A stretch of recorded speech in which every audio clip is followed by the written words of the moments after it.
Are you ready to hear an inspirational hero tale about one of our four-legged friends? My name is Kim, and this is Harry Hero Tales.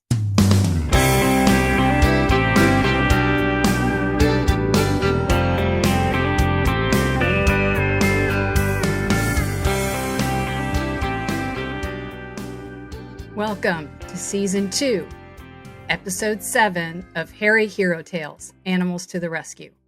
I'm your host, Kim Hagel. Today is a packed show. I've got an update for you, and I'm also going to share two hero stories, one in particular about a hero named Buford. First, the update.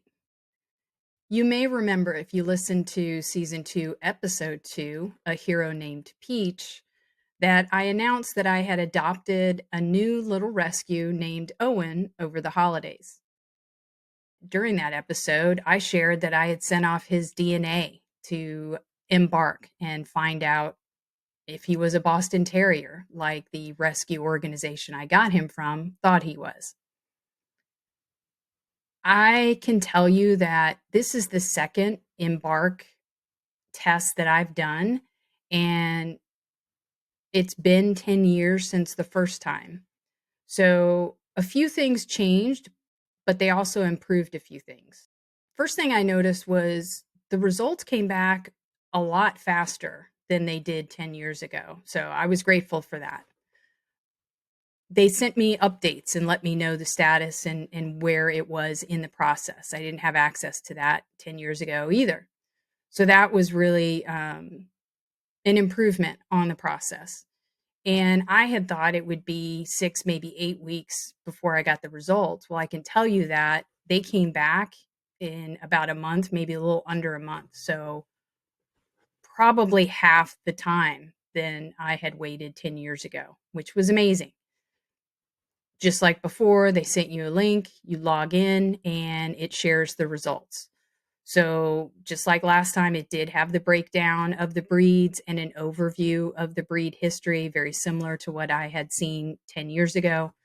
It also gives you the family matches still, like I had mentioned, and thought was pretty funny because a lot of the dogs are these purebred dogs, and suddenly they're matched with an interesting mix. So when I see those purebred dogs in the database, I do always kind of laugh and wonder if you have a purebred dog while you're sending it off, but maybe you're unsure and you want to double check that the dog you thought you were getting is what you were getting. But he did have a lot of purebred matches in his ancestry. So when I was able to view Owen's results, there were some pretty big surprises, believe it or not. And that's why I will say again that I've enjoyed both experiences with the Embark test. And I think it's worthwhile, especially if you know you have a mixed breed, but you're not really sure what breeds those are. I highly recommend it. And to me, it is definitely worth the price. So on to the results. Not surprising. I think anyone that looks at him, and I don't know why he's hiding his face right now. I think he's dying to get out of the chair. But when you look at him, you can tell Owen is part Chihuahua, and that was top of the list.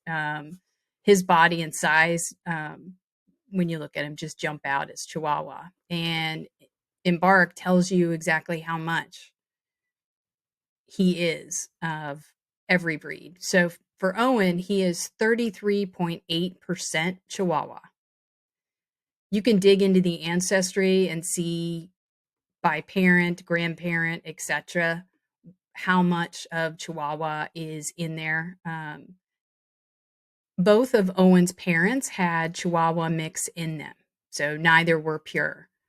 I had to go back to great-grandparents on actually both sides to be able to find purebred Chihuahua. So it was a little bit in the distance for Owen.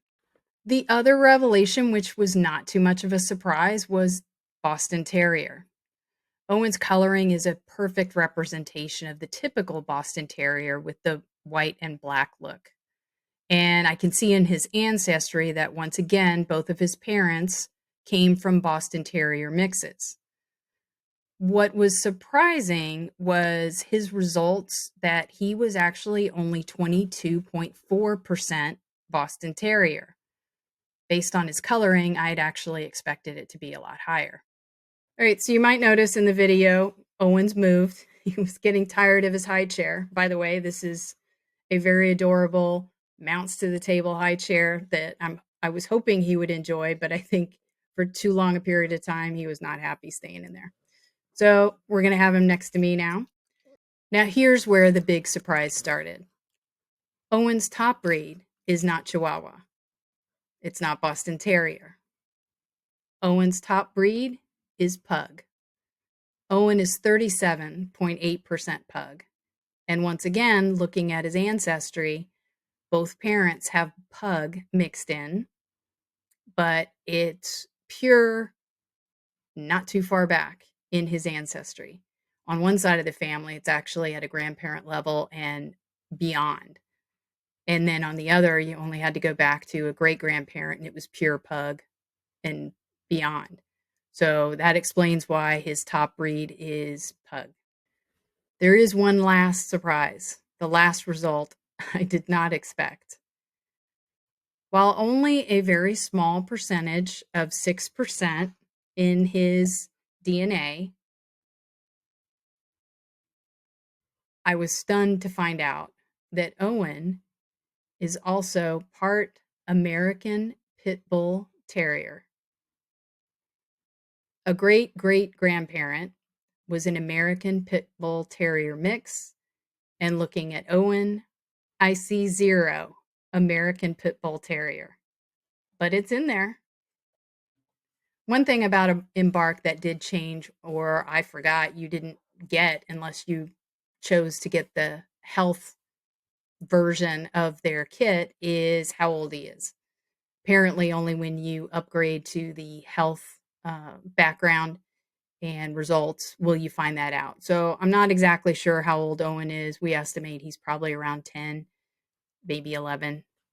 So just FYI for anyone that gets the standard DNA test for Embark, you don't get the results on estimating the age. You can upgrade after if you want to, but I chose not to because he's doing well. He's very healthy, and I think we're fine with estimating it at 10 or 11.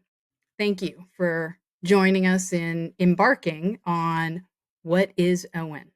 All right, so before I get to the stories that I was planning to report on today, I do have 2 hero stories, but I'm going to add a third in here. And it's because it popped up on my phone this morning. And at this point, not even, no, it's a little over 24 hours ago. Very near where I am.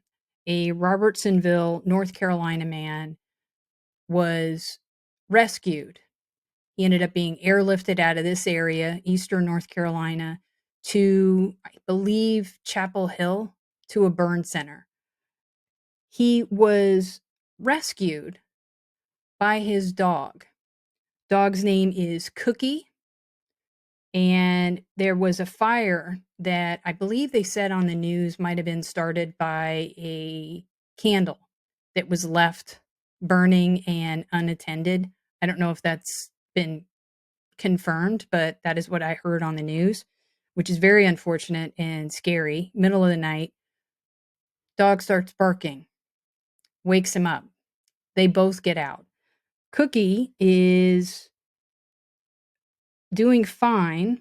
The owner of the home and the dog is named Ronnie Beecham. So Ronnie Beecham was living in a house, I believe they said on the news, was built sometime in the 1800s.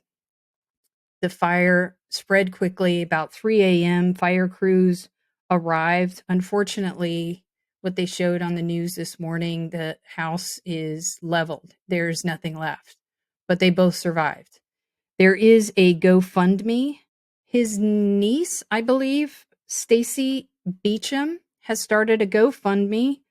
The description says, "Help rebuild uncle's life after house fire." So if anyone listening to this would like to show your support or obviously in honor of the hero that helped save Mr. Beecham, Cookie, please see if you can go out to GoFundMe, find that link, and whatever you're able to afford and provide. Looking at the photos, it is a devastating fire. There's nothing left, and I think he's in a burn center. He probably is going to have a long road ahead of him, and anyone that can share any support and be there for him and for Cookie, I'm sure would go a long way to helping in that situation. But I just wanted to share that since it was very fresh as I was getting ready to record today. The amazing rescue that Cookie was able to do for his owner, who, according to the news, they are together quite often. They have quite a tight bond, and clearly it shows. So we hope the best for Mr. Beecham, and hugs to Cookie for your amazing rescue of your beloved owner. All right. So the planned stories that I wanted to share for you, I'll get started with those right now. So I'm going to share the story of two dogs that were fairly recent in the headlines. Now, one was all over the national news in the United States, and I believe the other went pretty viral around the world. So let's start with the viral story. This one comes to us from very, very far away in Australia. I have fond memories. I had a chance to visit Australia once. It's a long way to get there, but it's a beautiful place and some of the friendliest people that I've ever met. And this story is from a part of Australia that I didn't have an opportunity to get to. And it's a story that's about one of my favorite dog breeds. So while this story was recently in the headlines, you have to go back a little over a year ago to really start at the beginning. So in November 2023, Georgia Gardner and Josh Fishlock, a couple, well, they were on a camping trip in South Australia on the island of Kangaroo Island. Now, I've seen photos of this place and it's nearly otherworldly. It's incredibly beautiful and full of beaches and also full of kangaroos, hence how it got its name. It is magnificent.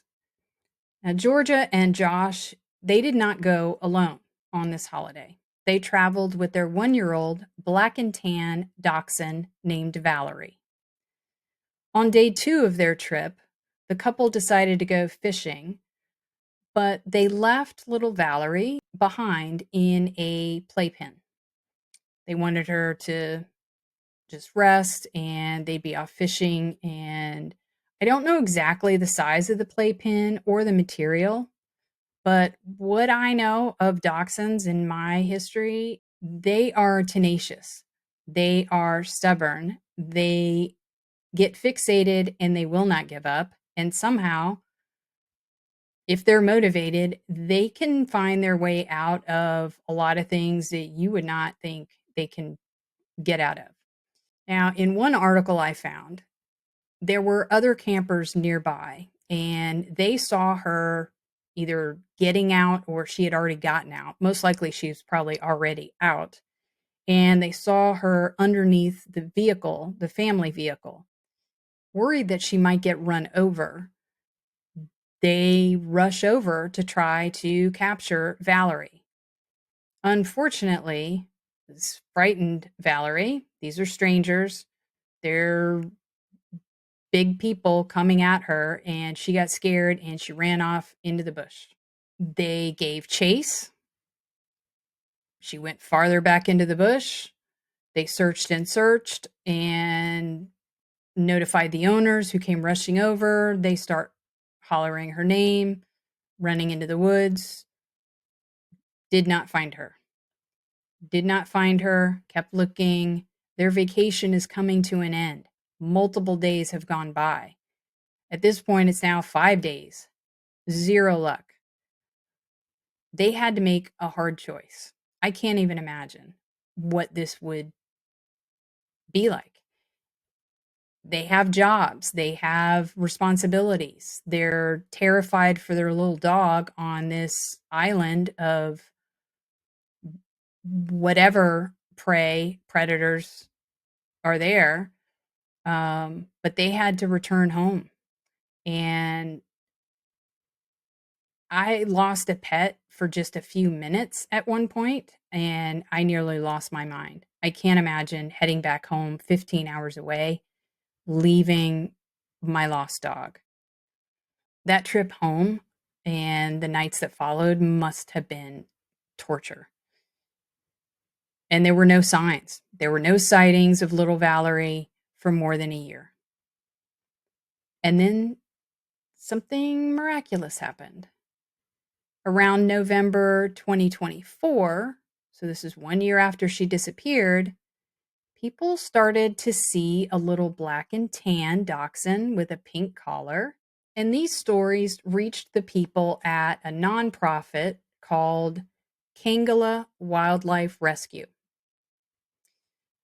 This group took action, and this action taught me a lot about what to do when trying to locate a lost dog and what not to do.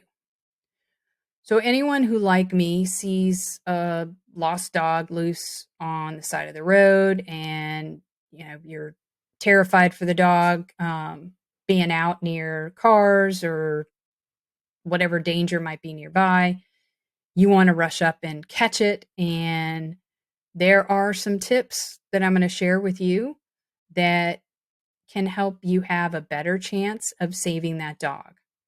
And trust me, I know it's going against your instincts, even when it's your own dog. But there are some important tips that I'm going to share. The Kangaroo team put up trail cameras and traps. Now, why trail cameras? They wanted to track her movements and see if there was a pattern to the places that she went and were there places she returned frequently, because it makes sense. If she did so, they'd be able to put the traps in locations they'd know she frequented. So now when I say the word trap, I know that sounds pretty harsh. I've seen photos of ultimately what little Valerie was in when she was recaptured, if you will. It was a pretty large pen or crate. It was filled with blankets, food, and water. But it was set up in a way that they could monitor, watching with these cameras that they had set up. And when they saw her enter and away from where the door was, they would be able to spring the trap so she couldn't get away. Now, they spent a lot of time locating and interviewing these witnesses who had said they'd seen her so they could learn more. But it wasn't a quick catch. They logged hours and hours and moved around, setting up all of these traps everywhere, ultimately traveling, get this, 3,000 miles to catch little Valerie. It's a lot of miles on an island. They even reached out to Georgia and Josh for old toys and some of their clothing to put in some of the traps, which makes sense because the scent, the smell might attract her. She might recognize it. And if not coming closer for the food, she might be motivated to come closer to their scent on these items. So with these trails of smells set out to draw Valerie into the pen or traps, the crew of Kangaroo Wildlife Rescue waited. Now, Valerie visited one pen pretty regularly, they noted, every 5 days or so.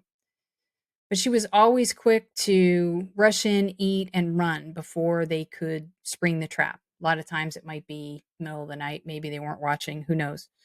But by now it was mid-April. Remember, they started getting reports of seeing her in November, and once they had investigated and they decided they were going to put up these all this equipment, it had been about 2 months or so that they'd been really actively trying to trap her. But finally, on April 25th, 2025, the stars aligned. Little Valerie went into the pen for a bite and a sniff, and the rescue staff were ready for her and were able to spring the trap. Valerie was no longer wandering Kangaroo Island lost. Now, aside from learning a lot about how not to rush up to a dog that's loose or lost, which scares them away, maybe even into danger, into the street, or calling their name and expecting them to just say, oh, okay, there you are. Here I am, and let's go. They don't respond that way. You also have to be careful when you've trapped a dog that's been lost for a long period of time and they're in a kennel now suddenly, because Valerie, she had been on her own apparently for a year, and they did not just rush up to the kennel to just scoop her up as my instinct would tell me to do. In the articles I found about Valerie, there were a couple of references that I noted and went down the rabbit hole, quite frankly, because I found it interesting how they responded. And I'll get to what they did in a minute, but I'm just going to share with you what I found in these references in the articles about Valerie called the lost dog syndrome. So here it is in a nutshell. Lost dog syndrome starts with confusion. So you can imagine a dog gets separated from its family, and whatever the circumstances, maybe it isn't highly stressed, scary, but they pretty quickly, according to these articles, become disoriented. They don't see you, they don't really recognize what their surroundings are. Depending on the breed, depending on the temperament of the dog, can go into what is described as a basic primal mindset. They click in instantly. I'm alone. I'm not with my pack anymore. I'm not with the people who care for me anymore. I've got to find food. I've got to find water. I've got to find shelter. Very basic, very primal thoughts. They feel at that point they only have themselves to rely on. They're worried about predators, and they may have been wired very socially, very friendly, very attached to humans, but their fear and anxiety makes it difficult for them to be approached, for anyone to capture them, stranger or family. I find that really shocking when I think about how my dogs respond to me, and I can't imagine, but when their mind goes into this fight or flight thought, they don't easily recognize. And when they run off, when they run away, as you're trying to capture a dog, strange dog to you, or maybe even your own dog that's been lost for a while, they don't see you as family. They see you as a predator. I've tried a few times to catch a dog that I see on the side of the road and they panic. And now I know the reason why is because of how I did it. There are even some references to owners in these articles about the lost dog syndrome that find their own dog, but the dog runs away from them, not recognizing them. So your mind might think, well, wait a second, they know my smell. Why would, okay, maybe they're in this fight or flight mode, but why would they not recognize my smell and not have the fear reaction? So when it comes to lost dog syndrome, once that switch is on, no, they will not recognize you. They will not necessarily be responsive to your smell. And there's actually a scientific reason why. Dogs, like humans, are impacted by stress physiologically. Serotonin is a hormone that controls many of the body's functions, like sleep, and this one is important, also short-term memory. So when you're in stress, serotonin is depleted in the body, and bam, dog can't remember. They can't remember where they are. They can't remember where home is. They don't know who their owner is. So when the owner approaches, the dog will only see them as an untrustworthy human or predator for that matter. This is important to know when your dog gets loose or outside of your fenced area, runs away from a park. Look immediately. If you find them quickly, they likely won't flip that switch and won't go into survival mode. Get help if you need to search a wider area. Let the neighbors know to be on the lookout. Even if it's a stranger that finds him quickly, they likely will approach others without fear. Surprisingly, in the articles I found on lost dog syndrome, it can develop over time or sometimes in just hours. Like I said earlier, it depends on the dog's personality. It can depend on the dog breed, experiences before they were lost, and perhaps what they encounter in the first few hours after they're separated. This can have a big impact on whether or not they go into this survival mode and they flip that switch. So finding them fast is critical. But I realize not everyone is lucky to find them quickly. But they actually can be found and captured. And once they're captured, the switch, that thing that has them in that survival mode and their very basic or feral mindset, it's still on. So here are a few tips to know what to do in that situation, because this is what the rescue folks did with Valerie. They did not immediately go rushing to the pen.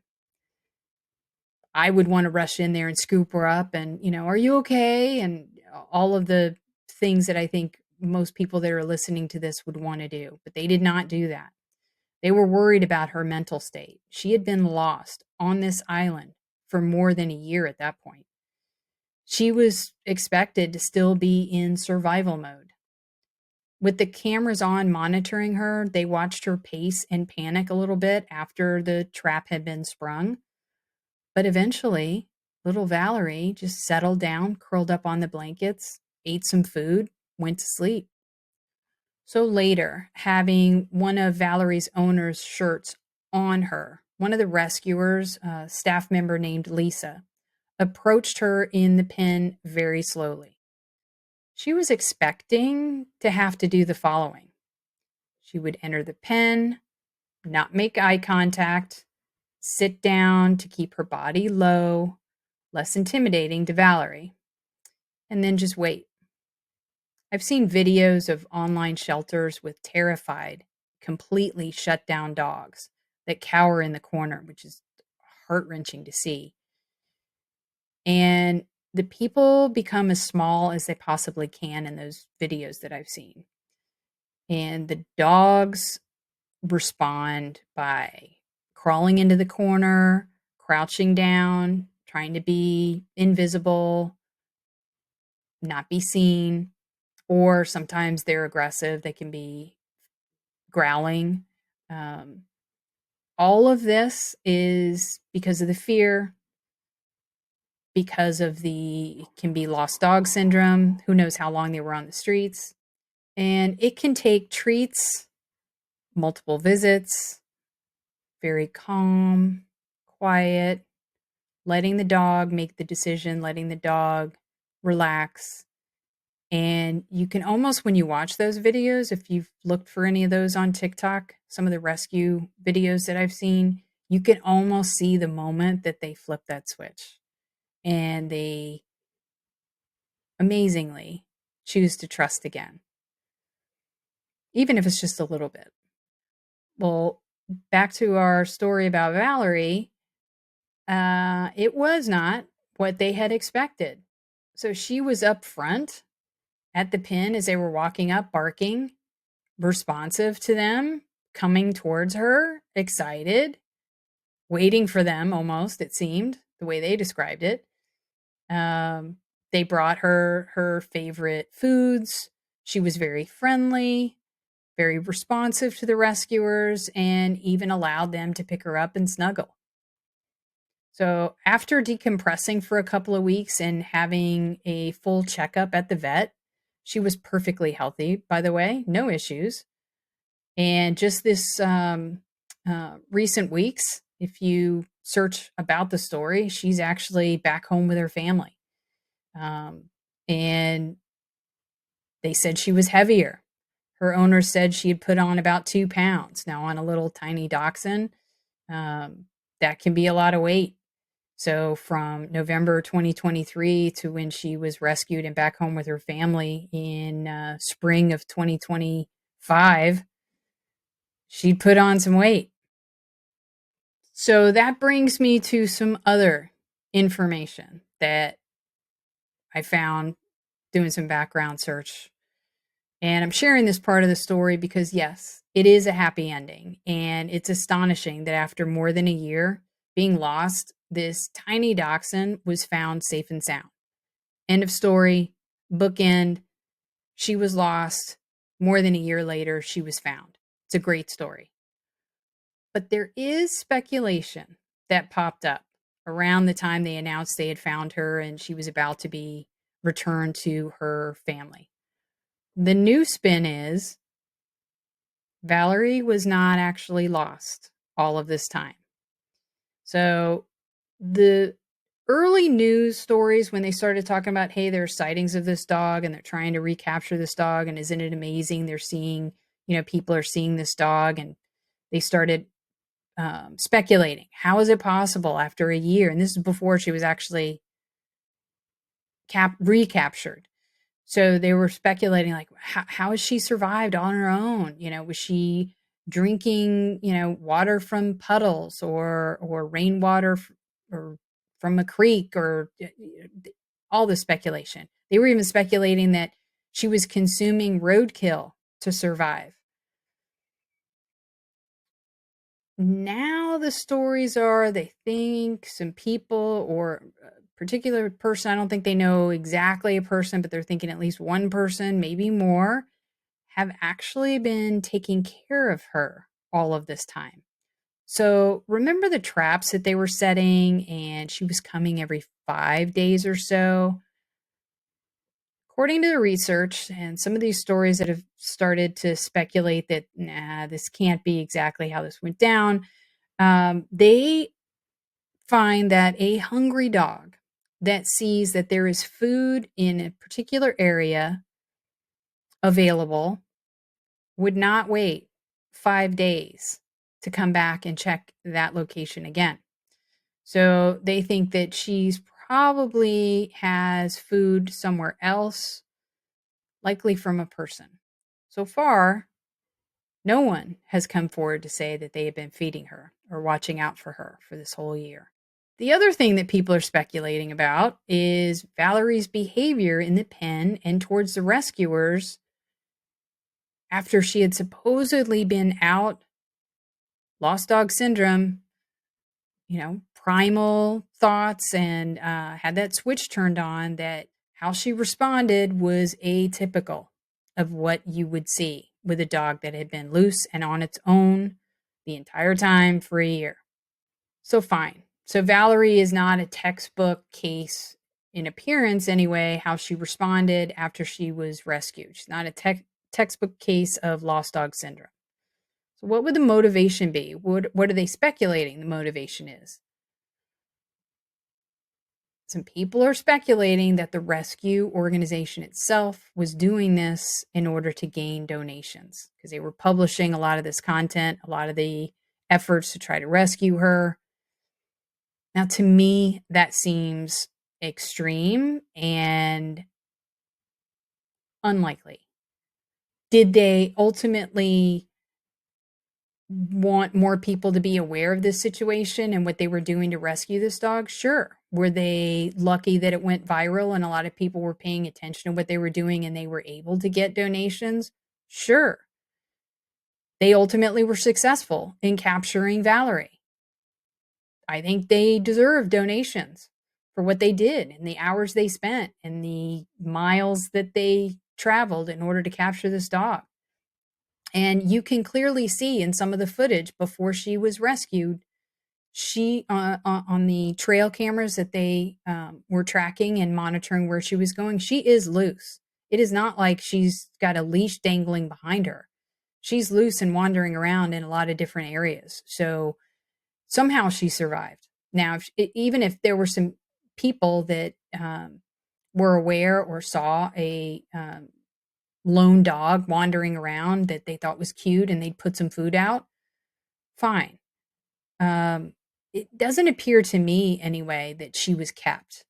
It's possible that Valerie might have been kept early on and somehow got loose again. And that's when she suddenly popped up because it was a year, remember, that she was lost. Nobody had seen her. Nobody had a peep about this little dog. And then, boop, a year later, she starts showing up. It's possible she might have been kept for that period of time and then was suddenly loose again. And it was months at that point before they actually captured her. So who knows? I still think Valerie, this little black and tan dachshund, is amazing. And she might have been a bit naughty for breaking out of her playpen and leading rescuers on a wild goose chase for a long period of time. But, she's a spunky, brave little thing. And I'm happy to be sharing her story because it's a good, happy ending. She's back home being pampered like she should be, like the princess she is, with her family. So, congratulations to them, and I'm so happy for Valerie and her rescue. And the organization in Australia did an amazing job. And I don't believe the negative spin about this. I think it's all happy and a great ending. So, um, I do think I want to check out this island someday. So I may find a way to get myself to Kangaroo Island and thank these folks for their hard work in finding Valerie and bringing her home. Now on to our second hero. This one went national. Major news broadcast nationwide. I saw it pop up on my news apps on my phone, social media. You may have already heard about it. It's such a great story. I still have to share it. On April 14th, 2025, an Arizona toddler was reported missing by his parents. Apparently, he had just wandered off from the home. So, after reporting this toddler missing, the Yavapai Sheriff's Office responded. Now, the area of his home in Seligman, this is about 180 miles southeast of Las Vegas, and it's very, very rough terrain. I've seen it on videos, and we are talking bare desert, steep hills, rocky. It's not a place that you would want a toddler wandering around by himself. They formed a 40-member search party and they started looking. For about 16 hours, nothing. Overnight, this is a little toddler in that space of just rocky, hilly deserts overnight. Weirdly, they get very, very cold. His parents must have been out of their mind. The next morning, a rancher was leaving his home and was nearing the end of his driveway, and he saw his working ranch dog, Buford. Buford is a 5-year-old Great Pyrenees and Anatolian mix. White and tan, he is pretty large, and his job on the ranch, Buford works at night, walking the ranch perimeter to protect the livestock from coyotes and other predators. So it wasn't a surprise to the rancher, Scotty Dunton, to see Buford resting at the end of the drive. He did this quite often. What was surprising was Buford was not out there by himself. He had company, and it was a little boy. Dunton had heard about the lost little boy on the news, and he immediately knew who this was with Buford. What was even more surprising, the ranch is about 7 miles from the toddler's home.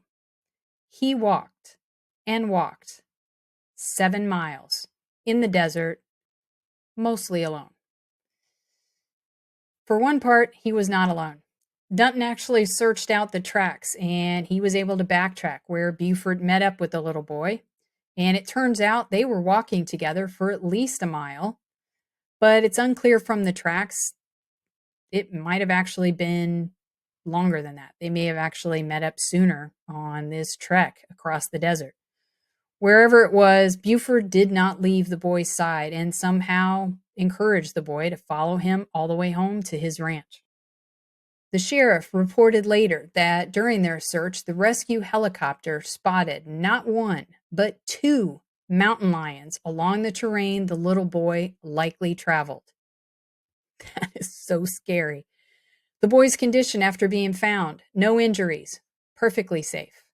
And Buford, his owner has described him as a natural babysitter, not only adoring kids, but on the ranch, he watches over baby animals. And he's pretty chill and has a calming nature. It's not surprising that the little boy would have been calm following him along based on this part of his personality. And Buford, as he deserves, is being heralded a hero. In addition to being given an honorary search and rescue certificate and vest by the Yavapai Sheriff's Office, Buford earned himself a ribeye steak for dinner. So Buford, the chill and friendly dog who rescued a toddler from the desert and brought him home, is my kind of hero. While that only touches the surface of this amazing hairy hero, we have to leave it there for this episode. If you know of a great hairy hero tale and would like to hear it on this podcast, email us at hairyherotales@gmail.com. For more information on this program, visit our website, www.hairyherotales.com. That's TAILS.com. And follow us on Facebook, Instagram, and wherever you get your podcasts. This is a Southpaw Productions podcast, edited by Asaf Ahmed and produced and hosted by me, Kim Hagel. Opening and closing music provided by Mary Selvage. Be sure to follow her on Instagram at Selvage613 for her live show schedule, and check out her complete catalog of music available on Spotify, Apple Music, and more.